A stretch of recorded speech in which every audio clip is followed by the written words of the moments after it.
ছাত্ৰ-ছাত্ৰীসকল তোমালোক সকলোকে মোৰ ইউটিউব চেনেল কেডিছ জ্ঞানলৈ স্বাগতম জনাইছোঁ। ইতিমধ্যে মই পূৰ্বৰ ভিডিঅ'ত তোমালোকৰ লগত আলোচনা কৰিছিলোঁ অনুশীলনী 4.2ৰ 1 নম্বৰ প্ৰশ্নটোৰ 1 আৰু 2 এই দুটা প্ৰশ্ন।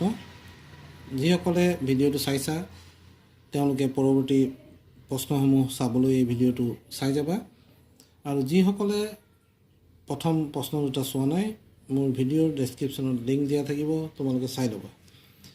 তাৰপিছত চোৱা, এতিয়া মই 3 নম্বৰ প্ৰশ্নটো কৰিবলৈ গৈছোঁ। 3 নম্বৰ প্ৰশ্নটোত এটা এনেকুৱা প্ৰশ্ন দিছে য'ত √2 x² প্লাছ 7x প্লাছ 5√2 = 0 এই সমীকৰণটো দিয়া আছে। উৎপাদকীকৰণ প্ৰক্ৰিয়াৰে এই সমীকৰণটো কিদৰে সমাধান কৰিব লাগে আমি এই ভিডিঅ'ত আলোচনা কৰিম। সমীকৰণ সমাধান কৰাৰ আগতে মই তোমালোকক কৈ লওঁ, তোমালোকে সমীকৰণটো চোৱাৰ পিছত x² সহগ কি আছে চাবা আৰু ধ্ৰুৱক পদটো কি আছে চাবা। তো ইয়াত চোৱা, x² সহগ আছে √2 আৰু ধ্ৰুৱক পদটো আছে 5√2, অৰ্থাৎ এই দুটা পূৰণ কৰিলে আমি কি পাম, √2 × 5√2 পূৰণ কৰাৰ লগে লগে আমি পাম 5 × √2 আমি পাই যাম 2, তাৰ মানে পাম আমি 10। এতিয়া ছাত্ৰ-ছাত্ৰীসকল এই 10ক এনেধৰণে ভাঙিব লাগে, এনেকুৱা দুটা উৎপাদকত ভাঙিব লাগিব যাতে আমি xৰ সহগটো যোগ বা বিয়োগ কৰি পাই যাওঁ। 10ৰ দুটা উৎপাদক আমি এনেকৈ ল'ম, 5 × 2 = 10। এই দুটা উৎপাদক ব্যৱহাৰ কৰি আমি ইয়াত 7 বনাম। তোমালোকে গম পাইছা নিশ্চয়, 5 × 2 = 10, অৰ্থাৎ 5 আৰু 2 যোগ কৰি আমি 7 পাম। এইটো আমি ইয়াত বনাম 2x² প্লাছ আমি ইয়াত দেখুৱাম 5 + 2 × x প্লাছ 5√2 = 0। এতিয়া আমি কি কৰিম চোৱা, এইটো ভাঙি লোৱা হৈ গ'ল। ভাঙি লোৱাৰ পিছত মই এই ব্ৰেকেটটো খুলি দিম। ব্ৰেকেটটো খুলিলে কি হ'ব চোৱা, √2x² প্লাছ আমি ইয়াত পাই যাম, ইয়াত পাম 5x প্লাছ 2x প্লাছ 5√2 = 0। এতিয়া এইটো পাই যোৱাৰ পিছত তোমালোকে প্ৰথম দুটাক এটা গোটত ৰাখি এই দুটাৰ সাধাৰণ উৎপাদকটো কি হয় লিখি ল'বা। এই দুটাৰ সাধাৰণ উৎপাদক হিচাপে তুমি কি পাবা, x পাবা। গতিকে ইয়াত থাকি যাব √2x প্লাছ 5, আৰু ইয়াত তোমাৰ চোৱা, ইয়াত 2x প্লাছ 5√2 আছিলে। তোমালোকে ইয়াত দেখুৱাইছিলোঁ ওপৰত যে √2 × √2 কি হয়, √2 × √2 মানে হয় 2। তোমাৰ ক্লাছ 9ত পাইছিলা এই কথাষাৰ যে √2 পূৰণ √2 কৰিলে আমি কিমান পাম, a পাম। তাৰমানে √a × √a = a হয়। এই কথাষাৰ তোমালোকে পাইছিলা। এতিয়া ইয়াত যদি এইটো ব্যৱহাৰ কৰোঁ তেতিয়াহ'লে আমি ইয়াত √2 কমন ল'ব পাৰিম। কমন ল'লে আমাৰ কি থাকিব, √2 দি আমি 2ক যদি হৰণ কৰোঁ কিমান পাই যাম, √2 পাম আৰু x পাম, প্লাছ ইয়াত থাকি যাব 5।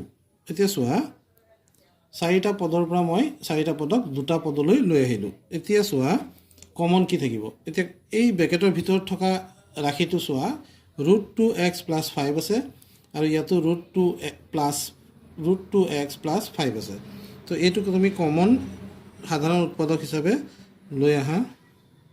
লৈ আনিলে তোমাৰ ইয়াত থাকি যাব, প্ৰথম পদটো থাকি যাব x প্লাছ দ্বিতীয় পদটো থাকিব √2 = 0। এতিয়া এই দুটা পদৰ যোগফল 0 কেতিয়া হ'ব, যেতিয়া √2x প্লাছ 5 সমান 0 হ'ব বা x প্লাছ √2 সমান কি হ'ব, 0 হ'ব, বা দুয়োটাই হ'ব পাৰে, দুয়োটাই 0 হ'ব পাৰে। √2x সমান কি পাবা, এই প্লাছ 5টো যেতিয়া সমান চিন পাৰ হৈ যাব তেতিয়া কি হ'ব, পক্ষান্তৰ হোৱাৰ লগে লগে এই -5 হৈ যাব, আৰু আমি x মানে আমি কিমান পাই যাম, -5/√2, বা এইফালে যদি চোৱা x সমান কি হ'ব, -√2। এতেকে সমীকৰণটোৰ মূল দুটা কি হ'ব, এতেকে সমীকৰণটোৰ মূল দুটা হ'ব -√2, -5/√2 এইদৰে আমি উত্তৰকেইটা কৰি দেখুৱাব পাৰিম। এতিয়া ছাত্ৰ ছাত্ৰীসকল 3 নম্বৰ প্ৰশ্নটো মই লিখি লওঁ। 3 নম্বৰ প্ৰশ্নটো কি আছে তোমালোকে 3 নম্বৰ প্ৰশ্নটো পালাই। 4 নম্বৰ প্ৰশ্নটো লিখিব লাগিব। এতিয়া 1 আৰু 2 আগৰ ভিডিঅ'ত আছিলে। 4 নম্বৰ প্ৰশ্নটো দিছে 2x² + x - 6 এইটো কি মই 2 নম্বৰ প্ৰশ্ন লিখি আছোঁ। 2x² - x + 1/8 = 0 এই প্ৰশ্নটো তোমালোকে চোৱা। ইয়াত অকণমান এটা বেলেগকৈ পদ পাইছা। কি পাইছা 1/8 পাইছা। এতিয়া 1/8 পোৱাৰ লগে লগে তোমালোকে কি কৰিবা এইটো তোমালোকৰ চিনাকি সমীকৰণলৈ লৈ যাবা। কি কৰিবা দুয়ো পক্ষক 8ৰে পূৰণ কৰি দিয়া। 8ৰে পূৰণ কৰাৰ লগে লগে কি হ'ব 8 × 2x² - x + 1/8 আছে আৰু এইফালে 0 × কি কৰিবা 1/8 কৰি দিবা। দুইফালে 8 পূৰণ কৰিবা। 8 পূৰণ কৰাৰ লগে লগে কি হ'ব চোৱা ইয়াত পাই গ'লা 16x², 16x² - 8x প্লাছ ইয়াত পাই যাবা 1 = কি হ'ব 0 × 8 কি হৈ যাব 0। তো এইটো চিনাকি অংক তোমালোকৰ হৈ গ'ল। এতিয়া মই কোৱাৰ দৰে x² সহগ ইয়াত আছে 16 আৰু ধ্ৰুৱক পদটো আছে 1। 16 × 1 কৰি চোৱা। 16 × 1 কৰিলে কি পাবা 16 × 1 কৰিলে আমি পাই যাম 16 আৰু 16ক ভাঙিব লাগে এনেকৈ যাতে যোগ বা বিয়োগ কৰি আমি 8 পাওঁ। 4 × 4 = 16 বুলি লিখিব পাৰা। 4 আৰু 4 যোগ কৰিলে আমি কি পাম 4 + 4 কৰিলে 8 পাম। 4 + 4 কৰিলে আমি কি পাম 8 পাম। গতিকে ইয়াত আমি কি কৰিম চোৱা 16x² - ইয়াত লিখি দিম 4 + 4 আকৌ ব্ৰেকেট বন্ধ কৰি x লিখিম +1 = 0। এতিয়া আগতে কৰাৰ দৰে ব্ৰেকেটটো খুলি দিবা। 16x² ইয়াত যিহেতু ব্ৰেকেটৰ আগফালে মাইনাছ আছে গতিকে মাইনাছে প্লাছে মাইনাছ হৈ যাব 4x মাইনাছে প্লাছে -4x + 1 = 0। এতিয়া এইটো কৰাৰ পিছত চোৱা কি কৈছিলোঁ যে প্ৰথম দুটা পদ আছে এই দুটাৰ কি ওলাবা সাধাৰণ উৎপাদকটো লৈ ল'বা। সাধাৰণ উৎপাদক কি হ'ব 4xটো হ'ব সাধাৰণ উৎপাদক। তেতিয়া কি হ'ব 4ৰে 16ক যাব 4 বাৰ, x² xৰে গ'লে কেইবাৰ যাব x থাকিব মাইনাছ ইয়াত কি থাকিব 1 মাইনাছ এই দুটাৰ পৰা কমন কি আহিব একো কমন নাই যদি 1 আহিব। 1 অহাৰ লগে লগে মাইনাছে প্লাছে মাইনাছে প্লাছ 4x মাইনাছে প্লাছে -1 = 0। এতিয়া আমি কি পাই গ'লোঁ চোৱা সমীকৰণটোত দুটা পদ পাইছোঁ। সেই দুটা পদত প্ৰথম পদটোৰ উৎপাদক কি আছে 4x × 4x - 1 আৰু দ্বিতীয়টোত আছে -1 × 4x - 1। এতিয়া সাধাৰণ উৎপাদক হিচাপে 4x - 1 লৈ আহিয়া কমন লৈ অহাৰ পিছত তোমালোকে কি কৰিবা বাকী থকাখিনি লিখিবা। ইয়াত কি থাকিল ইয়াত 4x থাকিল মাইনাছ ইয়াত কি থাকিল 1 = 0। এতেকে এই দুটা ৰাশিৰ পূৰণফল শূন্য কেতিয়া হ'ব পাৰে যেতিয়া এই দুটা ৰাশিৰ ভিতৰত যিকোনো এটা শূন্য হ'ব বা দুয়োটাই শূন্য হ'ব।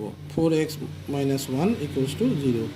এতিয়া এইটো কৰি চাওঁ 4x = কি হ'ব +1 হৈ যাব কাৰণ -1টো সমান চিন পাৰ হোৱাৰ লগে লগে +1 হৈ গ'ল।